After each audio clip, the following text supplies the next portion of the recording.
Takže dobré jitro, dámy a pánové. Já vás vítám u nového videa a tohle video bude spíš o jedné zajímavé hře a to, že budeme hrát šachy. Nedělám si prdel. Bude to taková menší reakce, prostě máme si prostě nějakou reakci na něco a doufám, že se vám to bude líbit. A pokud jo, tak víte, co máte dělat, já už vám to nebudu říkat a můžeme se na to rovnou vrhnout. Takže dámy a pánové, dnešní reakci bych chtěl udělat na DJ Lucky Boye, protože extrémně miluji auta a chtěl bych si s váma zareagovat, něco si o tom povědět, protože ještě hodně věcí nevím, takže se to rád dozvím. OK, takže máme tady video, koupil jsem si elektroauto na drift. To je actually jako zajímavá věc, co můžeš udělat, ty vole. Jdeme na to.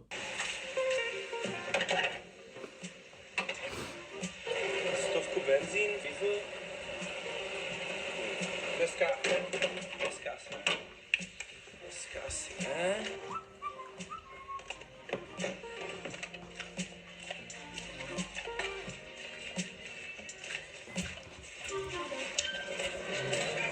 Dobrý den, já si mám píchnu auto, jo?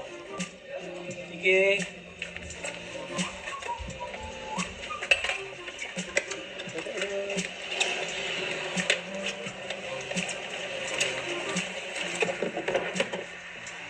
To bylo elektrický. Vlastně. No nic. No, a můžeme jít na čokoládu. Ano, je to tak, koupil jsem si podle mě jedno z nejkontroverznějších aut pro petrolheady a tím není nic jiného.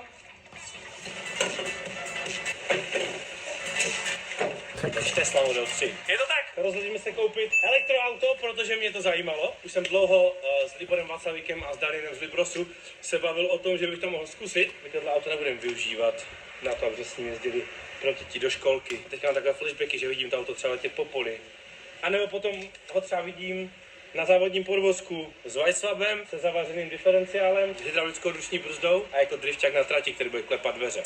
S hydrou, se zavážkou, se závodním podvozkem, s Weisswabem, s nastavenými radarama a ze spoustu dalších věcí, protože všechny tyhle věci se na Teslu 3 vyrábí a mě to nahecovalo k tomu koupit toto auto a postavit z něho full závodák. Kamu to actually musí být drahý, ale dělat z Tesly, ty vole, jako drifťák, tak podle mě musí být jako extrémně drahý, ty vole. A hlavně, jak to má ten elektromotor, tak jako vem si, že to prostě nemá výfuk, podle mě. Takže jako kam to chceš? Já doufám jenom, že z toho udělá, kámo, že tomu prostě přestaví motor, víš co, že tam dá prostě třeba V8. To by bylo nejvíc po piči, to dělá jeden týpek, na kterýho koukal a kámo, jako narvat V8 do Tesly, to je jako to zní libově. A to auto jako samo o sobě, já nevím, někomu se to líbí, hej, někomu ne, ale mně to přijde jako asi v klidu. Když do toho dáš motor, tak to není špatný.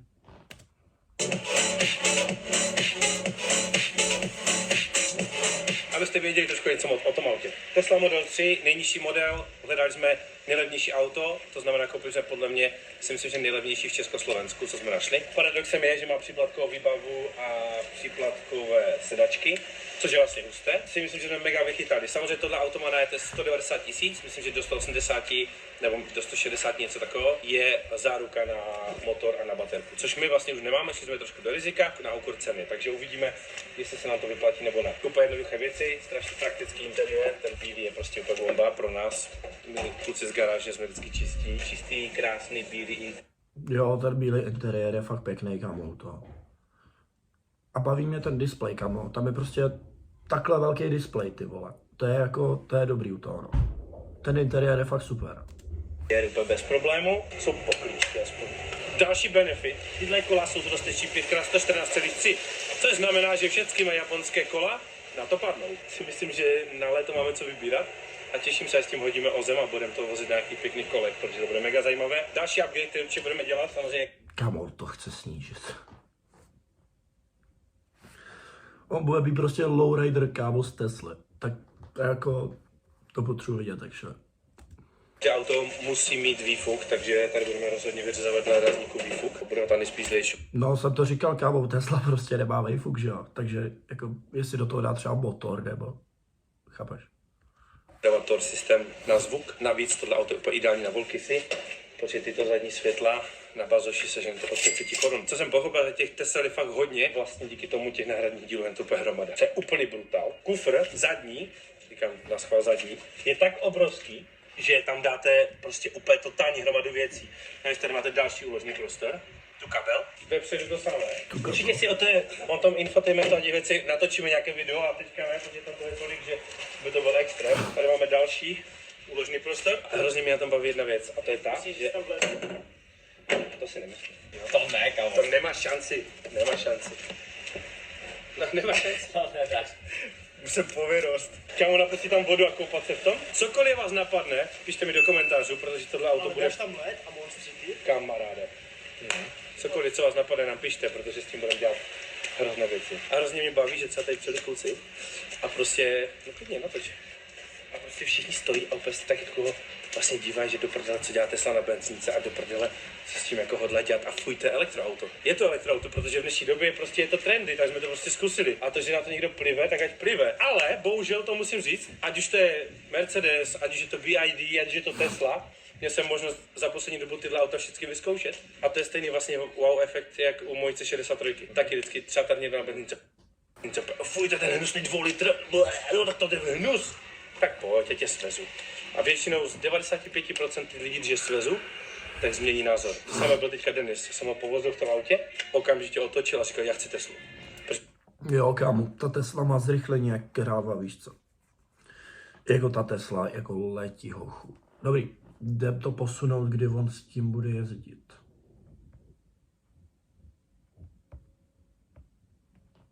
No a když tam teďka plnou brzdu. To je prostě halda. Ten typek před náma říkal, že Kámo, ale jako neznělo to úplně fresh.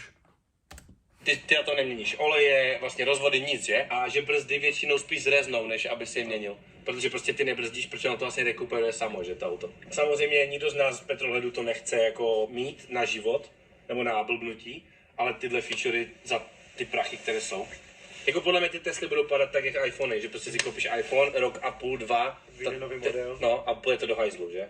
Je to prostě takové těžítko. Víš, jak přijedeš domů k baráku a prostě jenom kámo jediné, co uděláš, že si šáhneš na světlo a tak tam zásuvku. Já jsem tomu typkovi říkal, ne? Říkám, a vy jste někdy řešil, že jako vám došla baterka na cestě a on, ne, já jsem se ani areálu, tak vám ukážu, když pojedu a budu tím volantem dělat agresivně doleva a doprava, jak to Tesla se s tím popere.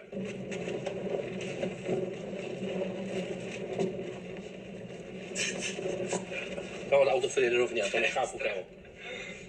Já mu úplně budu dělat prostě největší zlobu, čekal bych, že za dokolka se úplně zajebe a prostě no, to je vyjedu ten kopec, kam jsme ho vyjížděli. Jo, já ho si jdu dolů a vyjedem ho. A to je kopec, kde jako normálně máte jako problém. Jo, děti, rozhodně jsme se teďka docela dost, pojedeme tady za plot.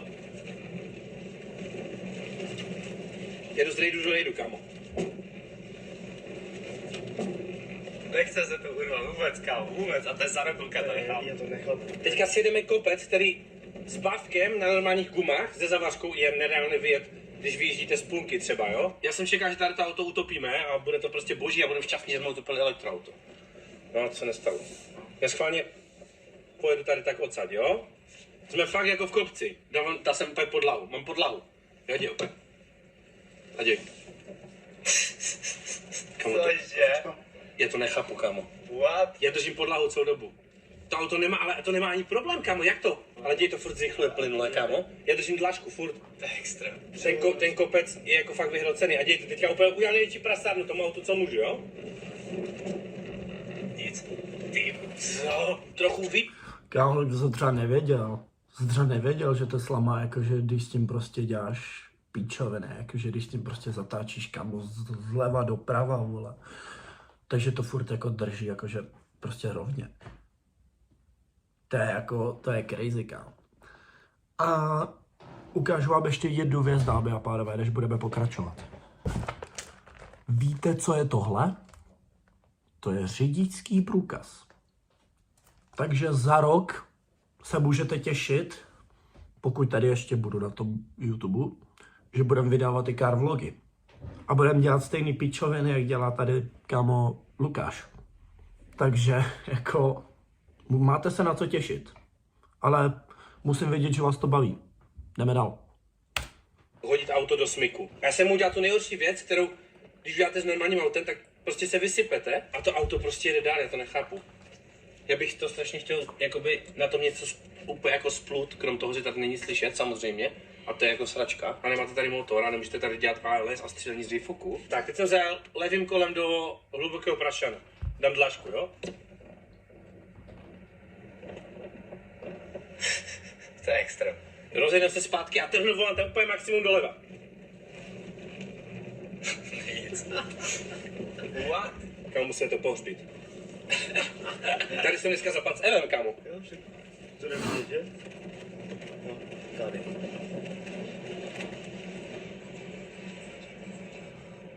Dobře, tak svině. Ahoj tam. Jako by zapadlo tu i Evo, takže já se tomu jako nedivím. Ale Evo aspoň vyjelo. Řekl bych, lehlo si to na bachor, jako se v auto věcech říká, tohle se to na baterku. Má dobrou tíhu, jste nekromeš.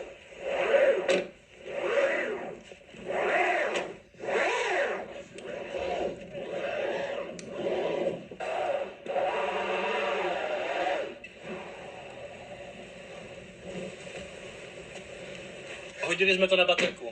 Sjeli jsme 5 kilometrů, což jsem čekal, že bude teda horší upřímně. Tohle video končíme, jedeme do garáže instalovat sexy batny, proto aby jsme s tím mohli driftovat. Takže další video, drifty na sněhu a bude to mega prdel. Mějte se hezky a zatím čau. Takže tohle by bylo všechno z dnešní reakce a příští video, jak říkal tady Luky, neboli DJ Lucky Boy, tak příští video si dáme reakce na to, jak s tou Teslou bude driftovat. Takže pokud chcete, abych točil i reakce, tak určitě tady pošlete prostě ten hype. A budu rád, když to sdílíte, podívejte se na to. Mějte se krásně, přeju vám asi dobrý odpoledne, já nevím, tady u mě je asi 12 ráno, neboli dopoledne, takže tak no, takže vám přeju krásný den a mějte se krásně. Čau.